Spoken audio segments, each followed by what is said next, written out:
il y avait un grand baptême dans une grande église et des gens de peu partout. Et le pasteur, quand il a fini de baptiser tout ce qui était prévu par le baptême, c'est-à-dire des gens qui avaient été instruits, qui étaient passés devant des églises précises, il a dit, tous ceux qui veulent être baptisés, la Bible dit, celui qui croira et sera baptisé sera sauvé. Je vous invite maintenant, venez, venez. Et les gens se sont levés, des jeunes surtout, et ils sont venus, ils sont entrés dans l'eau et le pasteur les a baptisés au même moment. Et donc, ça fait une sorte de division. Est-ce qu'il avait le droit de faire une chose pareille? Et il a ajouté que c'est poussé par le Saint-Esprit qu'il a invité des jeunes à se baptiser. Alors, nous n'allons pas rester dans la polémique. Nous vous proposons de réfléchir ensemble à cela. Effectivement, Jésus a affirmé dans Matthieu 16, 16, celui qui croira sera baptisé, sera sauvé. Mais celui qui ne croira pas sera condamné. Je peux vous faire une petite remarque? Il a dit, celui qui croira sera baptisé, sera sauvé. Mais pour être condamné, il a dit, celui qui ne croira pas sera condamné.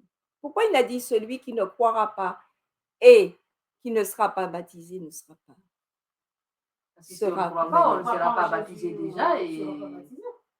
Mais celui qui ne croira pas sera condamné. Donc, votre réponse, tu n'es pas baptisé, tu n'es pas sauvé. D'accord. Dans Acte 2, 41, ceux qui acceptaient à sa parole furent baptisés et en ce jour-là, le nombre de disciples s'augmenta d'environ 3000 âmes. Donc, on voit que les disciples ont bien fait ce que Jésus a dit. Mais en fait, croire en quoi? Jésus. Croire en Jésus? Ça veut dire quoi, croire en Jésus? Croire que Jésus est notre Seigneur, qui est mort pour nous. Croire que Jésus, qu'il est le sauveur du monde. Personnel, il nous a créés. Donc, c'est cette foi-là qui va nous sauver. OK? Bon, moi, je vous affirme. Voilà. Si tu confesses que Jésus est Seigneur, tu seras sauvé. Alors, expliquez-moi pourquoi il y a eu des baptêmes avant qu'on croie qu'il y a un Messie, avant qu'on croie qu'il sera mort et ressuscité. Même Jean-Baptiste n'y croyait pas. Parce qu'il ne savait pas, même s'il croyait qu'il y avait un Messie qui devait venir, il ne savait pas que Jésus serait mort et ressuscité. Or, vous avez cette foi complète du Seigneur Jésus qui vient, qui meurt, qui ressuscite, et si tu crois en lui, tu seras sauvé.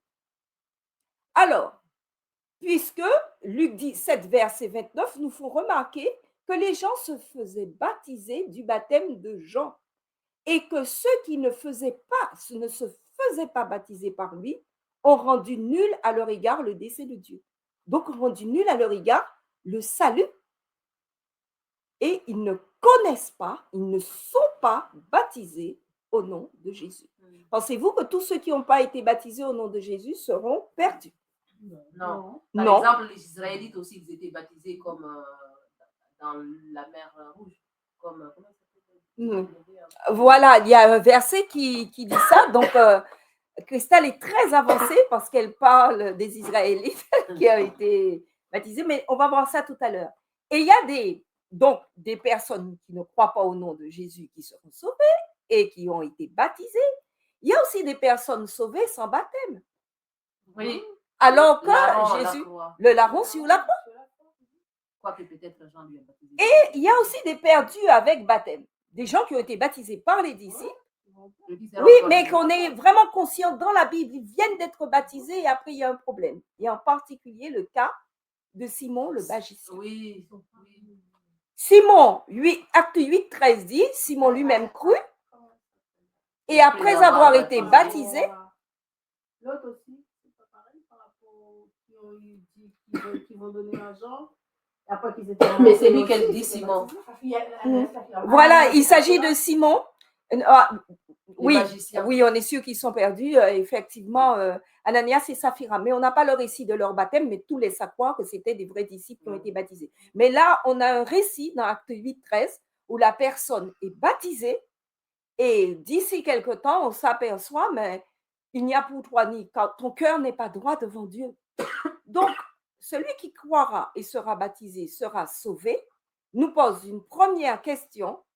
Le baptême n'est pas forcément le signe du salut. Alors, pourquoi Jésus a dit ça? Pourquoi Jésus a dit que celui qui croira Sera baptisé, sera sauvé. Oui. Un cheminement avec Dieu, mais un cheminement sincère. Un cheminement sincère avec Dieu. Mais si on annule après, si on annule après par notre attitude ou notre foi ou croyance cette décision, en ne faisant pas la volonté de Dieu ou bien en reniant Dieu, je pense que ça a une incidence. Mais moi, je vous demande, sans la foi en Jésus-Christ, mort et ressuscité, et sans baptême, on peut être sauvé alors même qu'on a... voilà. Donc, pourquoi? Qu'est-ce que le baptême alors? À quoi ça sert? Pourquoi? Les baptêmes, c'est un symbole, après c'est un signe, par la foi, qu'on meurt avec Christ et qu'on ressuscite avec lui. Voilà, le baptême, c'est le signe qu'on meurt avec Christ et qu'on ressuscite avec Christ, à part que, encore une fois, les disciples de Jean ne le savaient pas. Parce qu'avant la croix, ces gens-là sont... Ils sont enracinés. C'est vrai que quand ils ont accepté, Mathias, ils ont vraiment accepté. Mathias. Et ils ont tout simplement choisi de... Comment dire? Ça veut dire au départ, je ne connaissais pas. Mais au fur et à mesure, je cherche la vérité pour savoir, en fin de compte, est-ce que je suis réellement dans l'erreur dans ce que je fais? Mais je grandis, en fait. Donc, c'est un processus de discipline. Même si ils ont fait le baptême de Jean, ils peuvent grandir dans la foi. Et j'affirme, moi, que même sans grandir dans la foi, s'ils ont fait un baptême sincère, ils sont baptisés du baptême de Jean, ils seront quand même sauvés. Et ça, on va voir pourquoi. Le baptême de Jean, Marc 1, verset 4, il prêchait le baptême de repentance pour la rémission des péchés. Donc, au mot baptême, on va associer le mot péché, le fait que les péchés nous soient remis. Et c'est ce qui, en réalité, va ressortir du baptême avant la croix et après la croix. Cette assurance qu'on est dans la repentance, prêchant le baptême de repentance et de la rémission des péchés. Donc, ce qui compte pour qu'un baptême soit vrai, c'est, comme c'est dit après la croix dans Acte 2, 38, repentez-vous et que chacun de vous soit baptisé au nom de Jésus-Christ pour le pardon de vos péchés. Donc, à quoi sert le baptême? Ça montre l'engagement de quelqu'un qui a accepté que c'est de reconnaître qu'il est pécheur et qu'en conséquence, il se repent et Dieu lui remet les péchés. Et donc nous avons le baptême pour la rémission des péchés de Jean-Baptiste, le baptême de Pierre où il y a la repentance et le nom de Jésus-Christ. Et pendant un temps, il y a eu une transition pour passer du baptême de Jean au baptême au nom du Seigneur Jésus. Et ça, on le voit dans Actes 19, 4 et 5, où il y a des gens que Paul rencontre qui disent « Nous avons été baptisés du baptême de Jean et nous ne savons pas c'est quoi le Saint-Esprit. » Et ça, c'est très marquant parce que Pierre va leur dire, Acte 19, 4, alors Paul dit, pas Pierre, Jean a baptisé du baptême de repentance, disant au peuple de croire en celui qui venait après lui, c'est-à-dire en Jésus. Sur ces paroles, ils furent baptisés au nom du Seigneur Jésus. C'est nouveau, ça. C'est parti. Ils furent baptisés au nom du Seigneur Jésus. Donc, on voit que d'abord, ce qui nous est présenté dans la Bible, un baptême de repentance, quand vient la connaissance du Seigneur Jésus, on rebaptise les gens disant qu'ils n'ont pas reçu l'Esprit Saint. Et pour recevoir l'Esprit Saint, il faut recevoir le baptême au nom du Seigneur Jésus, au nom du Père, du Fils et du Saint-Esprit, c'est-à-dire tel que Jésus l'a présenté. On ne va pas entrer dans la polémique au nom, parce que ce n'est pas notre sujet, mais si vous voulez, après, on peut en discuter. La foi en la parole de Dieu, donc, semble être l'élément clé. Il faut croire, celui qui croira sera baptisé, sera sauvé. Et c'est écrit, veux-tu savoir, ô homme vain, que la foi sans les œuvres est inutile? C'est-à-dire que tu crois et tu fais une œuvre. C'est quoi l'œuvre que tu fais? Tu obéis en te baptisant.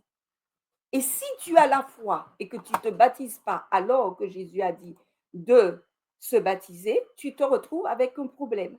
Romains 3, 28, car nous pensons que l'homme est justifié par la foi sans les œuvres de la loi. Ça semble être contradictoire, mais qu'est-ce que ça veut dire? Que si quelqu'un ne se baptise pas, comme c'est le cas du larron sur la croix, qu'il n'a pas eu l'occasion d'obéir à la parole de Dieu, il sera quand même sauvé.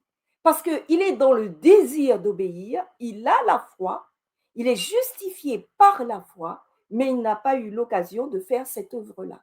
Donc, ça n'a pas changé.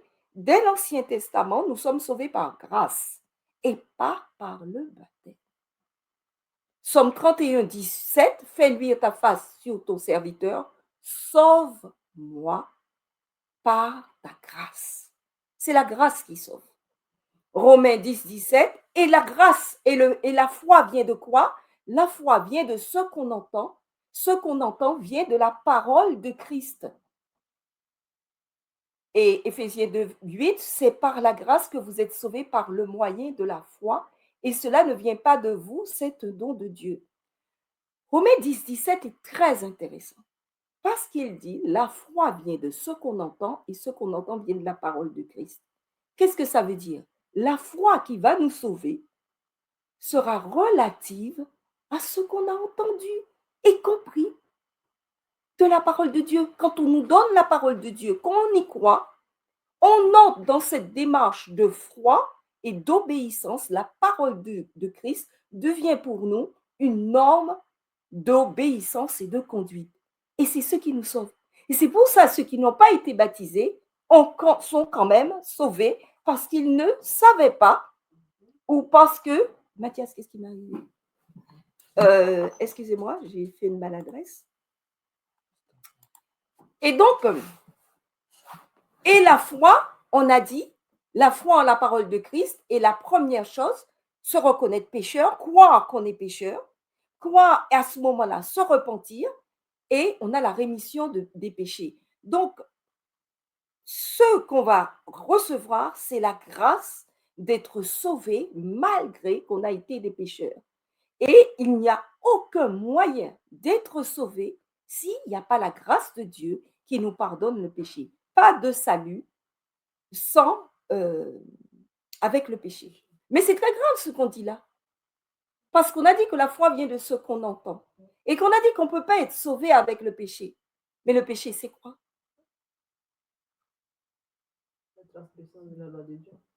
La transgression de la loi. Vous savez que le mot quiconque pêche, 1 Jean 3, 4, quiconque pêche transgresse la loi et le péché est la transgression de la loi. Il ne s'est pas écrit les 10 commandements là, c'est écrit la norme. C'est écrit un mot qui signifie la loi en général de Dieu. Qu'est-ce que ça veut dire? Que si je veux me repentir, il faut savoir de quoi je me repens et comment je vais faire pour savoir de quoi me repentir. C'est par la connaissance de la parole de Dieu. Donc, chaque fois qu'on m'apporte la connaissance de la parole de Dieu et que je l'accepte, je deviens apte au salut. Mais vous vous rendez compte de la responsabilité? Il y a quelqu'un qui est chargé de donner une parole qui vient de Dieu. La personne qui se reconnaît pécheur, va accepter cette parole et c'est ce qui va faire qu'elle sera sauvée. Parce que Romains 6, 23, car le salaire du péché, c'est la mort, mais le don gratuit de Dieu, c'est la vie éternelle en Jésus-Christ, notre Seigneur. Et Romains 6, 16 est très clair, le péché conduit à la mort et l'obéissance conduit à la justice. Donc, tout de suite là, quand on se demande, est-ce qu'on va refuser le baptême, on commence à penser, mais si la personne n'est pas repentante, si elle ne se croit pas pécheur, la personne qui prend la responsabilité a un problème. On ne peut baptiser que celui qui dit « J'ai entendu la parole de Dieu, je veux y croire, et du coup, je peux être baptisé. » On a déjà vu ça de plusieurs façons, mais est-ce qu'actuellement, tous doivent être baptisés pour être sauvés? Donc, est-ce que vous pensez qu'actuellement, là, en 2025, il y a des gens qui seront sauvés sans jamais avoir connu le baptême par immersion? Exactement. Donc, encore une fois, ça nous fait réfléchir au baptême. Puisqu'ils disent, Jésus ne se contredit pas. Il dit, celui qui croira sera baptisé, sera sauvé. Il a dit aussi, si on n'est pas d'eau et d'esprit, on ne peut pas rentrer. Si on n'est pas d'eau et d'esprit, on ne peut pas voir. Alors, il y a quelque chose de très intéressant. C'est qu'en Corinthiens 10:2, la remarque de Cristal fait remarquer que tout le peuple d'Israël a été baptisé en Moïse dans la nuée et dans la mer. Donc, on dirait que Dieu, même dans l'Ancien Testament, avait ce plan de symboliquement que tout le monde soit baptisé. Vous vous êtes déjà demandé pourquoi Jésus s'est fait baptiser? Puisqu'on a dit que le baptême, c'est pour la repentance. Et bien sûr, Jean s'y opposait, Matthieu 3,13, c'est moi, 14, c'est moi qui ai besoin d'être baptisé par toi et tu viens par moi. Et Jésus répond, laisse faire maintenant, car il est convenable que nous accomplissions ainsi tout ce qui est juste. Pourquoi Jésus s'est baptisé? Pourquoi c'était juste qu'il soit baptisé? Pourquoi ce n'était pas injuste parce qu'il était pécheur? Parce qu'il n'était pas pécheur. Il est rentré dans un corps. Il est entré dans un corps de péché, de pécheur. Pour donner un exemple. Exactement, pour donner un exemple. Ça marque le départ de sa mission. Mais vous savez, c'est tout ce que vous avez dit est vrai. Hein? Mais Jésus, il représente quoi? Le premier Adam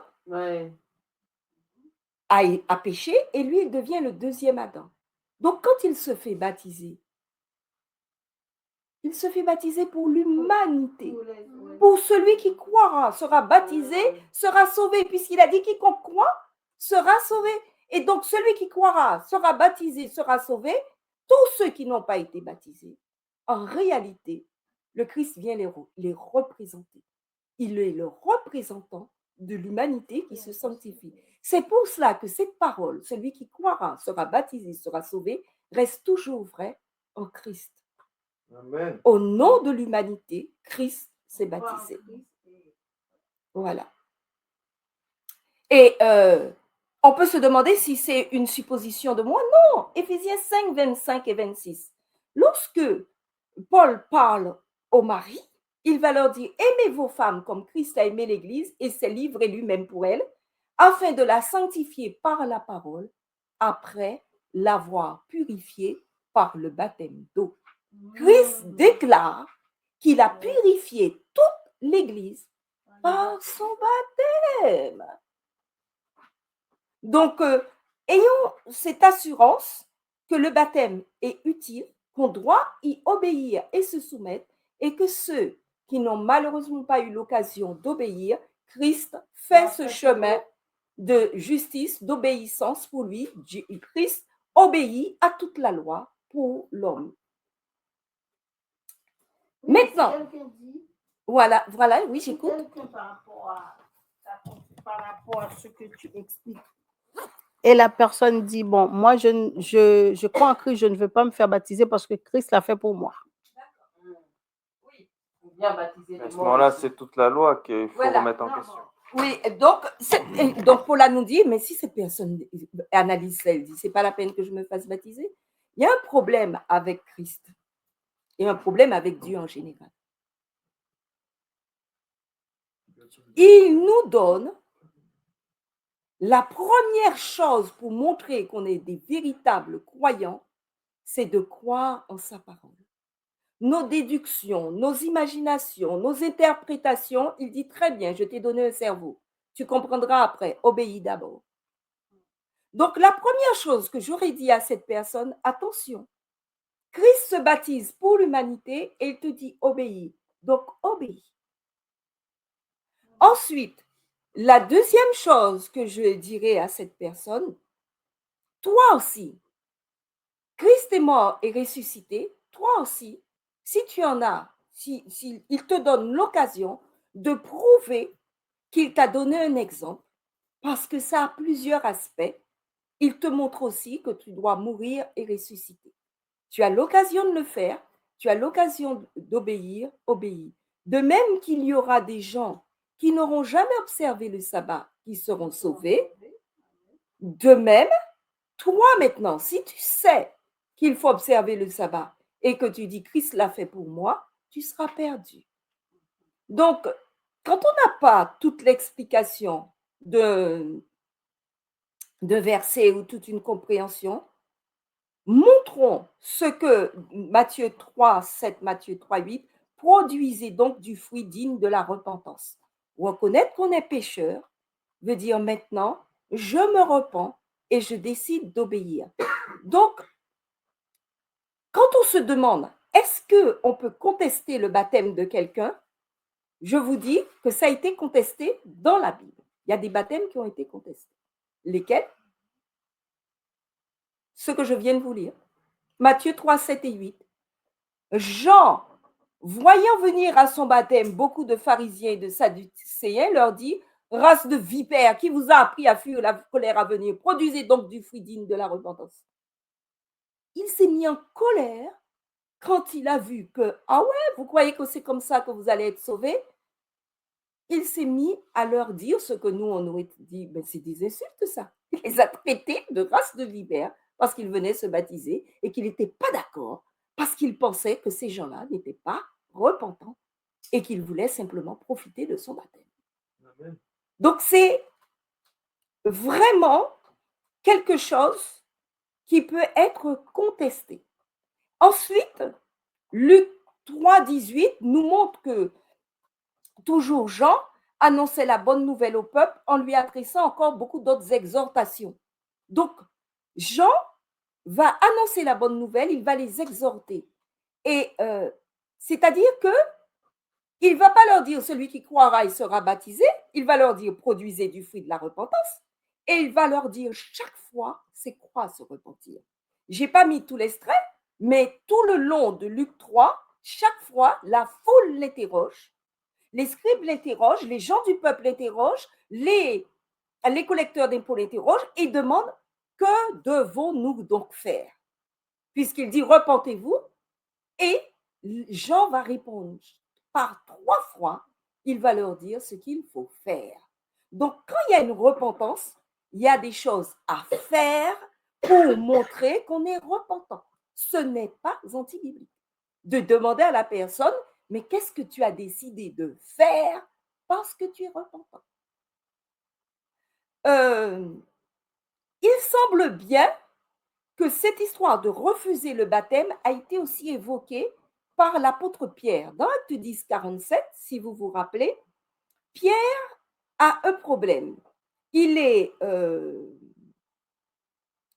appelé à Dieu, par Dieu, à entrer dans la maison de Corneille.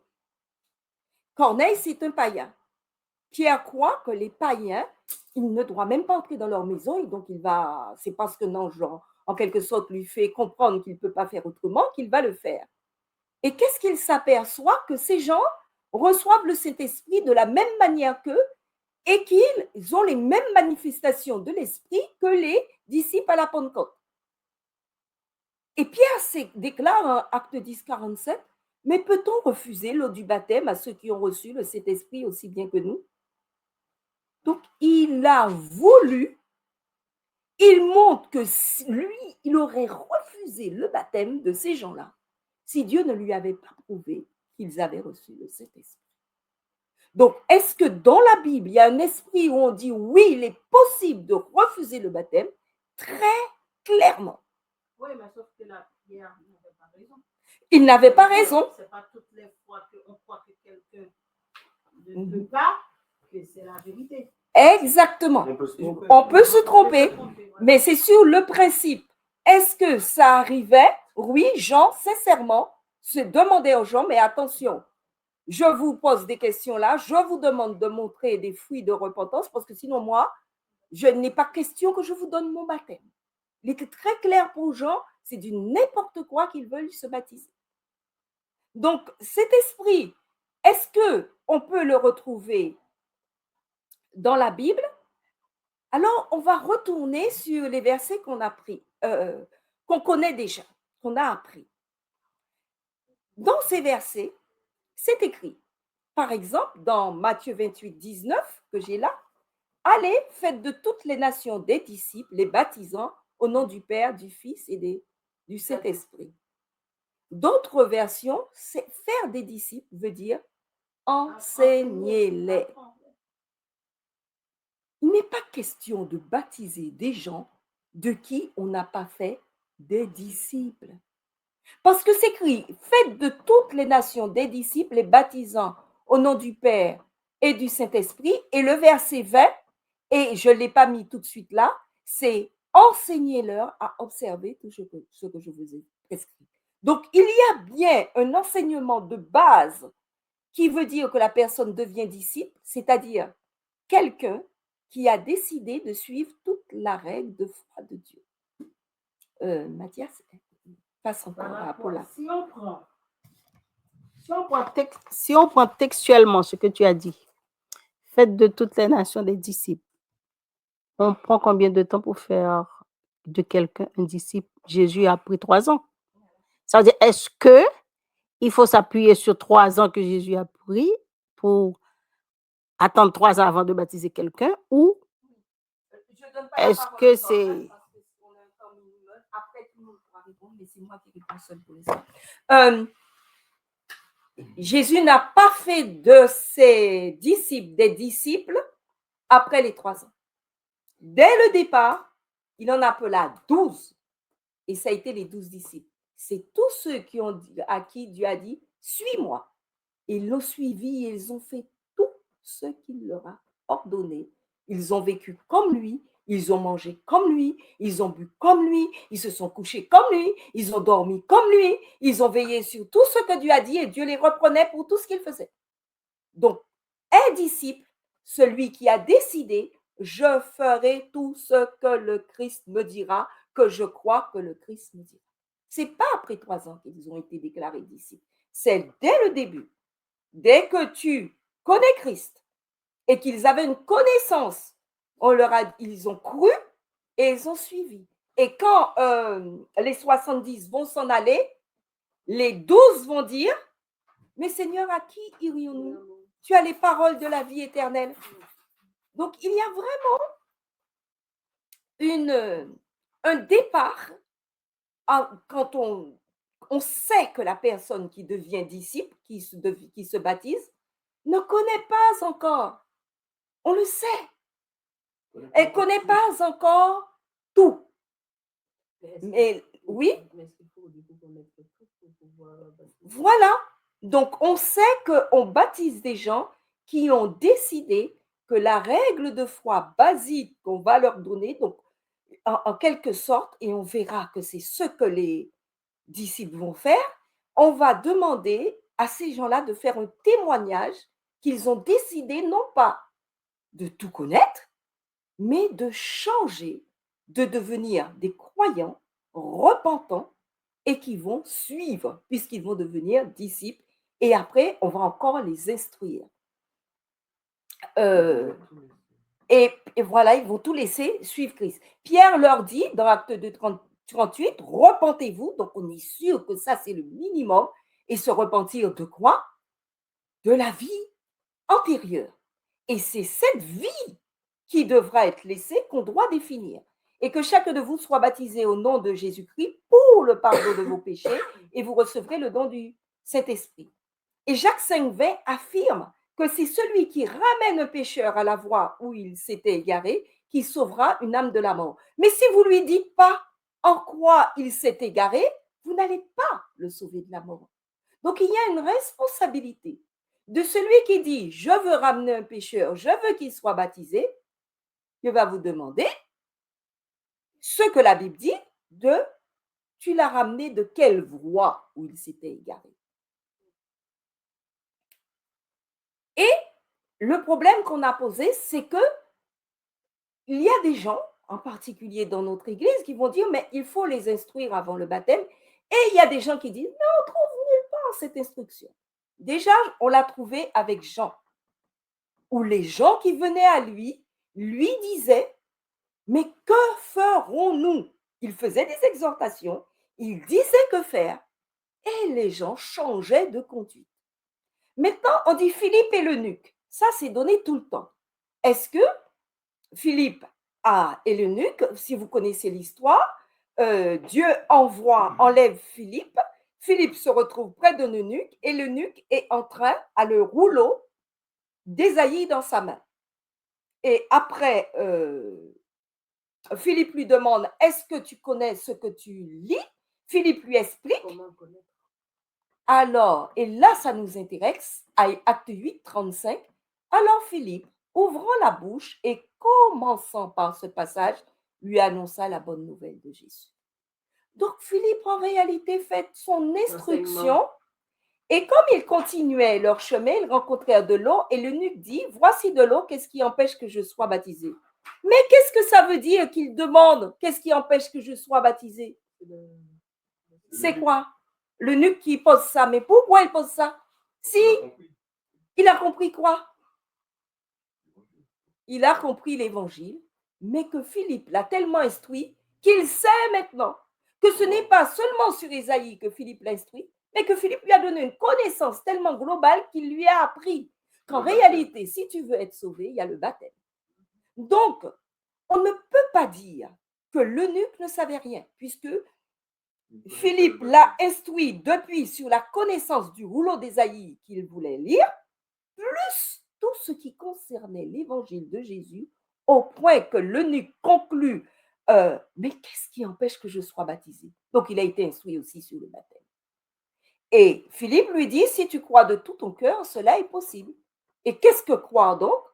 Croire à tout ce qui se trouve dans le rouleau et croire aussi qu'il faut le baptême. Donc, il a eu une instruction globale suffisamment importante pour qu'il dise, je veux être baptisé, et que Philippe lui dit, bon, mais si tu crois à tout ce que je t'ai dit là, allons-y. Tu es prêt?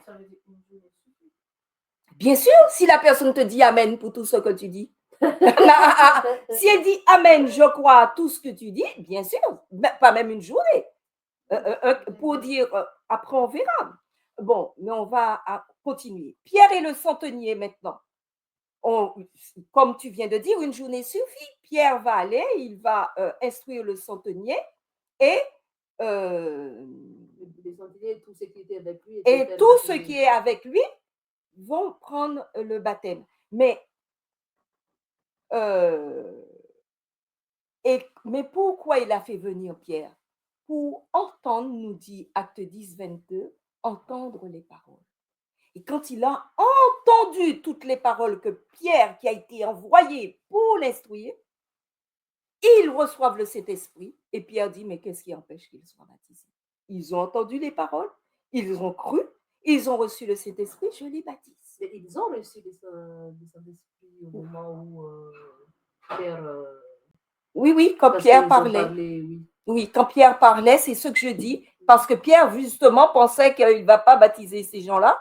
C'est pour ça qu'il a eu la descente de la nappe et qu'il va comprendre que Dieu lui faisait signe, Pierre, tu ne peux pas faire autrement que de les baptiser. Donc, Paul et le geôlier maintenant. Il y a aussi cette histoire où il y a Paul et Silas. Et acte 16, 31, Paul et Silas répondirent au geôlier qui va lui dire, mais qu'est-ce que je dois faire? Crois au Seigneur Jésus et tu seras sauvé, toi et ta famille. Mais Le verset 32 continue. Et ils lui annoncèrent la parole du Seigneur ainsi qu'à tous ceux qui étaient dans la maison. Il les prit avec lui à cette heure même de la nuit. Il lava leurs plaies et aussitôt il fut baptisé. Il n'a pas dit quoi au Seigneur Jésus, je te baptise. Il dit, verset 31, crois au Seigneur Jésus. Verset 32, je t'annonce la parole du Seigneur, c'est-à-dire je te dis en quoi tu peux croire et ensuite je te baptise. En réalité, vous allez chercher dans tous les baptêmes et vous verrez qu'il y a toujours une instruction qui est faite pour donner le baptême. Celui qui croira, sera baptisé, sera sauvé. Il faut définir en quoi il va croire. Et maintenant, quel est le rôle de l'Église dans tout cela? Est-ce que Dieu avait pour l'habitude de dire aux hommes, soumettez-vous pour entrer dans une assemblée? Mais bien sûr, soumettez-vous à quelque chose. Dès l'Ancien Testament, rappelez-vous, les sacrificateurs et les Lévites étaient chargés de savoir qui devait être exclu du peuple de Dieu. Non seulement physiquement, ils décidaient si tu avais une plaie, si tu étais en état d'impureté ou pas, mais aussi si tu n'avais pas suivi la Torah, on venait prendre un jugement et on disait, celui-là, il y a des versets de la Bible qui disent, si un tel a fait tel truc, s'il a été idolâtre, il sera exclu de l'assemblée des enfants de Dieu ou il sera lapidé. En fait, on décidait en fonction de la manière dont la personne suivait la Torah, on se rassemblait et on disait non, il a péché contre notre Dieu, il faut qu'il soit exclu. Donc ça a été vraiment quelque chose que Dieu a remis dès l'Ancien Testament au chef de son peuple. Et est-ce qu'on peut affirmer qu'il a fait la même chose dans le Nouveau Testament? Alors lisons. Matthieu 18, 18. Il dit, je vous le dis en vérité, c'est Jésus qui parle à ses disciples, tout ce que vous lirez sur la terre sera lié dans le ciel et tout ce que vous délirez sur la terre sera délié dans le ciel. Qu'est-ce que ça veut dire? Qu'il dit aux disciples, vous allez prendre la responsabilité de savoir qui sera du peuple de Dieu, qui sera lié à moi sur la terre, et ce qui sera délié du ciel dès la terre. Et Jean 20, 23, encore Jésus qui parle à ses disciples, ceux à qui vous pardonnerez les péchés, mais c'est très fort ça. Vous savez que c'est ce que l'Église catholique prend pour dire que le prêtre sert de médiateur. Envoyé dans l'enfer. Voilà, ceux à qui vous pardonnerez les péchés, ils leur seront pardonnés, et ceux à qui vous les retiendrez, ils leur seront retenus. Jean 20, 23. Qu'est-ce que ça veut dire? Est-ce que ce sont des hommes qui vont décider si les péchés sont pardonnés? Non. Il donne une autorité à son Église. Il n'a jamais dit Pierre, il n'a jamais dit un tel. Ceux à qui vous, comme pour le peuple d'Israël, vous, en tant que responsable de la loi, vous devez décider à qui vous pardonnerez les péchés. Qu'est-ce que ça veut dire? Vous devez décider à qui les péchés seront remis. Et c'est quoi la rémission des péchés? Bon, on vient de le voir. C'est ce qui permet à la personne de dire que la personne peut être baptisée. Donc, qu'est-ce que les hommes vont faire? Ils vont décider à qui ils vont remettre les péchés. C'est l'ordre de Dieu. À qui ils vont considérer qu'ils seront liés à l'Église. Et la première Église la mission première de l'Église et des premières Églises va être de faire connaître aux hommes Christ pour qu'ils aient la foi. Et Éphésiens 4, 20, mais vous, ce n'est pas ainsi que vous avez appris Christ. Donc, il y a une manière d'apprendre Christ. Ce n'est pas simplement, ah, tu crois, Jésus est mort. Il y a une manière. Et si du moins vous l'avez entendu, et si conformément à la vérité qui est en Jésus, c'est en lui que vous avez été instruits à vous dépouiller. Ah bon? On les a instruits ceux qui sont dans l'Église à se dépouiller. Donc, l'Église a pris une responsabilité à se dépouiller par rapport à quoi? Eu égard à votre vie passée du vieil homme qui se corrompt par les convoitises trompeuses. Donc, l'Église va décider qu'est-ce que dans leur vie passée qui est pas conforme à la parole de Dieu et va les instruire à s'en dépouiller pour être 23 renouvelés dans l'esprit de votre intelligence et 24 à revêtir l'homme nouveau créé selon Dieu dans une justice et une sainteté que produit la vérité. Donc la connaissance de la vérité va être donnée à ces gens de manière particulière pour qu'ils apprennent Christ et pour qu'ils puissent revêtir l'homme nouveau. Est-ce que vous croyez que c'est simplement en disant, tu crois que Jésus est mort et ressuscité, qu'on les a instruits, qui fait qu'ils se sont dépouillés? Impossible. On leur a appris, c'est quoi l'homme nouveau? Comme nous l'avons vu dans tout ce que nous avons vu jusque-là. Alors, est-ce que maintenant l'Église peut se réunir et décider ce en quoi les croyants vont croire? Bien sûr, c'est ce qu'ils ont fait. Quand ils ont vu que Dieu et Jésus est parti, acte 15, 19, il commence à y avoir des problèmes. Des païens se convertissent à Dieu. Ils croient que Jésus est mort et ressuscité. Et les disciples se réunissent parce qu'il y a plein de discussions. C'est des païens, ils mangent des viandes impures, ils boivent du sang, ils font n'importe quoi. Ils se réunissent et Pierre va parler et il va dire, c'est pourquoi je suis d'avis qu'on ne crée pas des difficultés à ceux des païens qui se convertissent à Dieu, mais qu'on leur écrive de s'abstenir des souillures, des idoles, de l'impudicité, des animaux étouffés et du sang. Les problèmes que posent les païens doivent être énumérés et leur dire, vous ne pouvez plus faire ça. Voilà ce qu'ils ont fait. Est-ce que c'est un commandement de Dieu? Est-ce que c'est un des 10 commandements? Pas du tout. C'est voilà ce que dans la vie des païens n'est pas digne de la vie de nouveaux disciples qu'on va retirer. Et on peut dire, ah, vous voyez, là, ils n'ont pas demandé les 10 commandements. Donc, moi, ce que je fais, je vais m'abstenir des souillures des idoles, je vais m'abstenir de l'impudicité, je vais m'abstenir des animaux étouffés du sang.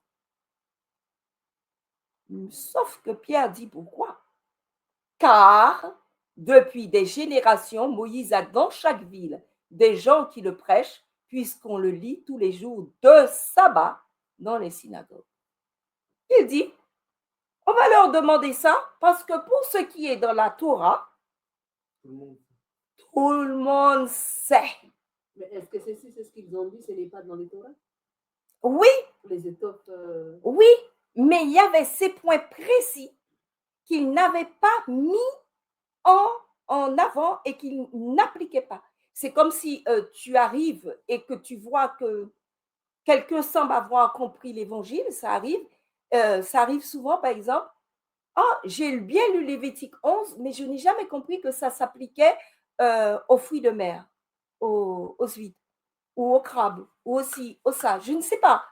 Et à ce moment-là, tu dis, il y a un problème dans ce pays-là, dans cet endroit-là, malgré que Moïse ait prêché, c'est-à-dire qu'ils ont la connaissance de la Torah, ils n'ont pas compris qu'il fallait s'abstenir des souillures des idoles, c'est-à-dire de manger les trucs sacrifiés, d'entrer dans les rites des idoles, de l'impudicité, qu'ils croient qu'on peut avoir plusieurs femmes, par exemple, et les disciples très clairement demandaient que les diacres, les gens qui servaient l'impudicité de toute manière, et des animaux étouffés, qu'ils n'avaient pas fait attention au fait que les viandes sacrifiées aux idoles étaient étouffées et non égorgées pour retirer le sang. Et donc, il dit, là, il y a des points qu'ils n'ont pas compris. Donc, ces points-là, on le pointe. Mais sinon, pour le reste, il dit, Moïse a dans chaque ville des gens qui le prêchent et qu'on lit tous les jours de sabbat dans la synagogue. Donc, ils n'ont qu'à aller au temple le sabbat, le reste, mais pour ceux qui causent problème, on va leur dire de s'arrêter. Et il va dire pourquoi, acte 15, 28, car il a paru bon au Saint-Esprit à nous de ne vous imposer d'autres charges que ce qui est nécessaire. J'aime beaucoup l'expression qui est là, de ne vous imposer. Ah bon? L'Église n'a pas le droit d'imposer aux gens. Non! C'est écrit dans ce verset que l'Église donc avait déjà pris l'habitude d'imposer des charges à ceux qui veulent être des disciples et des membres. Il y a cette habitude qui est prise dès le début. Qu'est-ce qui va faire que je reconnais que quelqu'un est membre d'église? C'est biblique. OK? Alors, donc la profession de foi, pourquoi? Pourquoi? On l'a déjà vu, pour que la personne sache à quoi s'attendre. Romains 6, verset 3, l'apôtre Paul va s'exclamer, « Ignorez-vous que nous tous qui avons été baptisés en Jésus-Christ, c'est en sa mort que nous avons été baptisés ?» Il y a des gens qui disent, « Je crois au Seigneur Jésus » et que tu leur dis, « Tu sais que tu as été baptisé en sa mort ?» Ah ouais, qu'est-ce que ça veut dire? Eh bien, que lorsqu'on t'a plongé dans l'eau, on t'a enterré. Tu es mort. Et quand on va te redresser, tu vas vivre. Nous avons donc été ensevelis avec lui par le baptême en sa mort, afin que comme Christ est ressuscité des morts par la gloire du Père, de même nous aussi, nous marchions en nouveauté de vie. Vous voyez ce qui est écrit? Marcher en nouveauté de vie. Mais si vous vous êtes contenté de dire à la personne, crois au Seigneur Jésus, et même que vous avez dit, tu es mort, maintenant tu es ressuscité, marche en nouveauté de vie. C'est quoi marcher en nouveauté de vie? Vous n'avez rien dit. Alors il reprend sa vie d'avant. Il est impossible à l'Église de croire qu'elle a fait des disciples si elle n'a pas expliqué aux disciples c'est quoi marcher en nouveauté de vie. C'est pas biblique. Et donc, quel est le but de Dieu quand il dit à l'Église de faire tout ça, quand il accorde à l'Église de lier, de délier? Quel est le but? Je l'ai affiché là, c'est l'unité. Dieu ne veut pas que dans son Église, il y ait des gens qui croient ci, des gens qui croient ça, des gens qui sont libres de ci, des gens qui sont libres de ça. Les bases de la foi doivent être communes. Jean 17, 14, c'est le souhait de Jésus. Je leur ai donné ta parole. Donc, qu'est-ce que Dieu veut? Nous donner la parole. C'est la parole de Dieu. Pour qu'on puisse être ensemble sur le même chemin. Comme tu m'as envoyé dans le monde, je les ai aussi envoyés dans le monde. Donc, il nous donne la parole. Il nous donne à donner la parole. Ce n'est pas seulement pour eux, Jean 17, 20, ce n'est pas pour eux seulement que je prie, mais encore pour ceux qui croiront en moi par leur parole. Donc, nous allons ouvrir la bouche et nous allons croire en fonction de la parole qui nous a été donnée. Et quel est le but? Afin que tous soient un, comme trois pères, tu es en moi, et comme je suis en toi, afin qu'eux aussi soient un en nous, pour que le monde croie que tu m'as envoyé. Si nous sommes divisés, le monde ne peut pas croire que Jésus a été envoyé et qu'il nous a prêché une parole précise. Donc, c'est vraiment très important de donner une parole précise pour que les gens soient baptisés et qu'ils fassent un avec l'Église. Alors, vous savez que dans l'Église adventiste, il y a une profession de foi qui se fait. Vous savez combien on est? Oh là là, je vais revenir. Combien d'adventistes il y a dans le monde? Oh là là, 1 million. 1 million? Qui a dit 1 million? Qui a dit 1 million? Jésus ne va pas revenir. Il y a plus que ça. Il y a 14 millions. plus de 22 fois ça. Plus que 20 millions. Il y a 23 millions Voilà. en 31 décembre 2024, Voilà. 23 684 237. Voilà. Et il y a, qu'est-ce que j'ai encore fait? Il y a Pakistan. Excusez-moi. Et combien de personnes nous avons baptisées en 2024? 1 877 387 ont été baptisés, ont fait une profession de foi. Qu'est-ce que ça veut dire? Que lorsqu'il y a eu baptême par immersion et que la personne dit « Je ne suis pas sortie de l'évangile de la foi que j'avais reçu, mais simplement avec l'Église adventiste, c'est un plus que je reçois et donc je désire continuer mon cheminement dans la foi », on lui demande simplement de faire une profession de foi et on ne le baptise pas. Ce qui fait 5143 personnes par jour.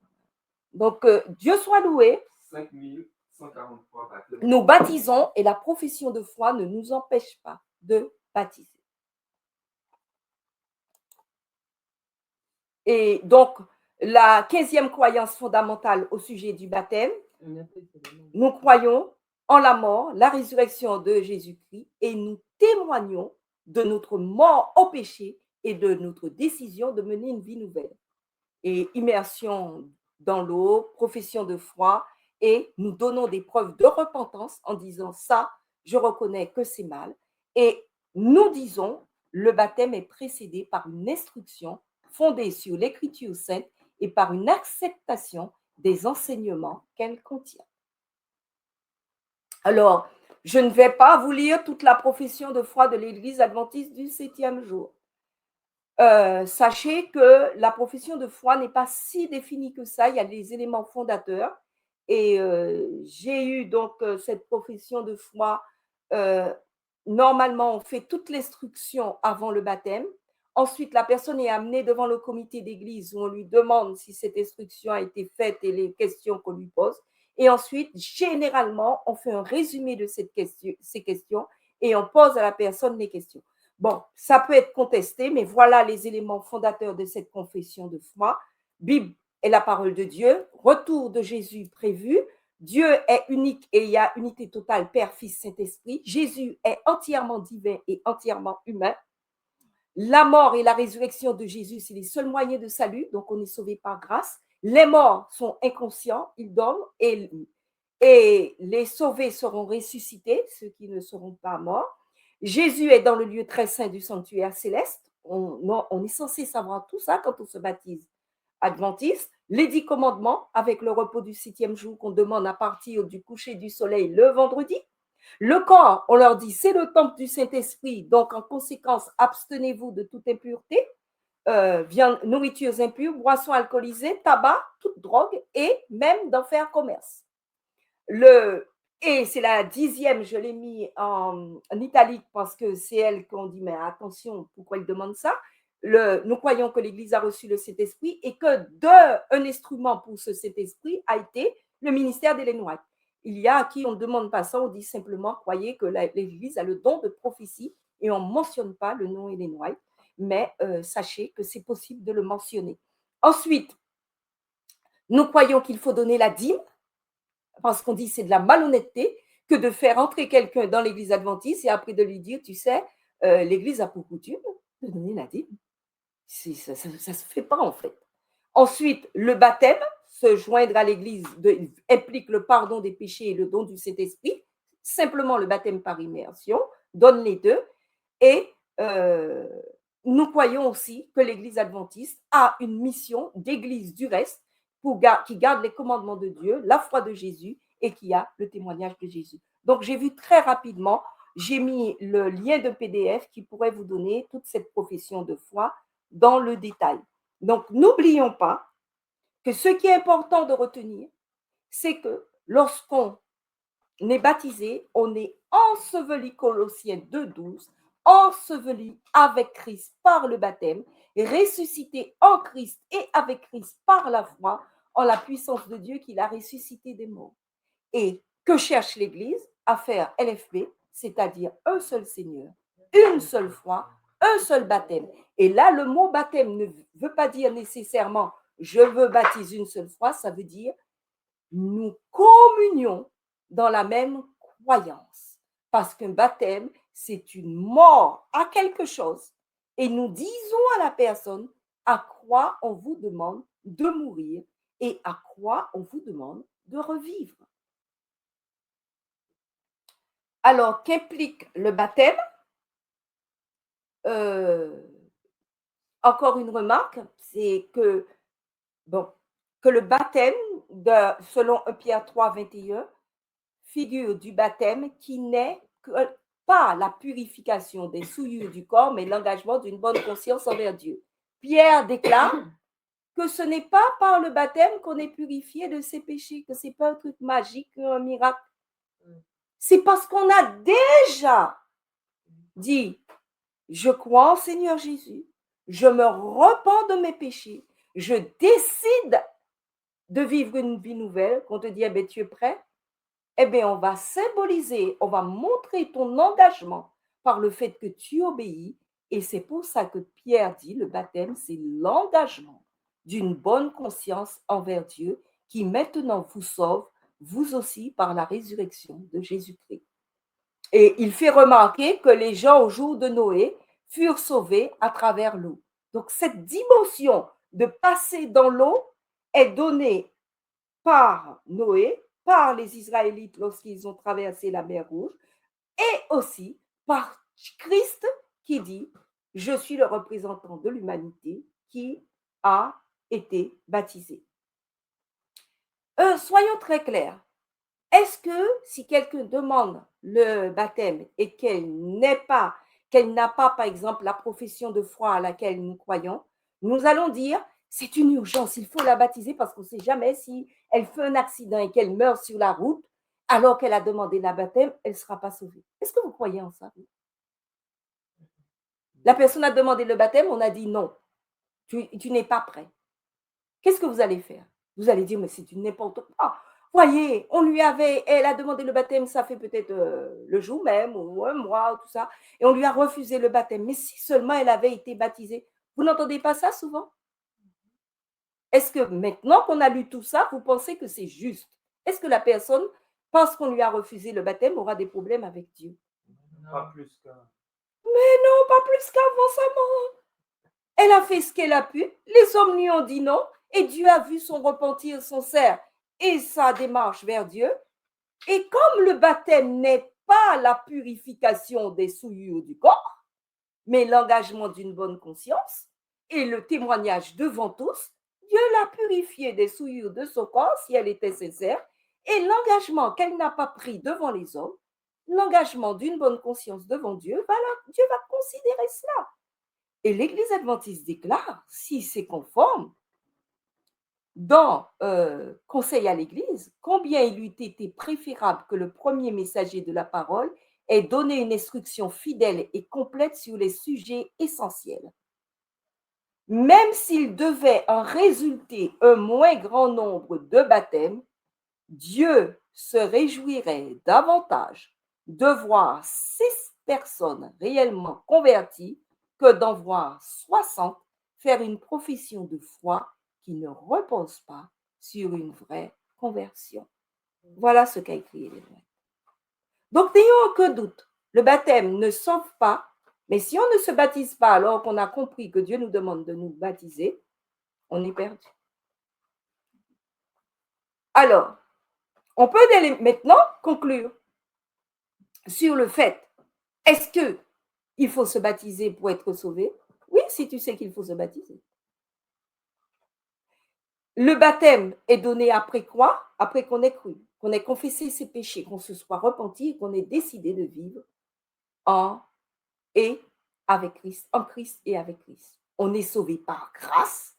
Le baptême est une bonne œuvre.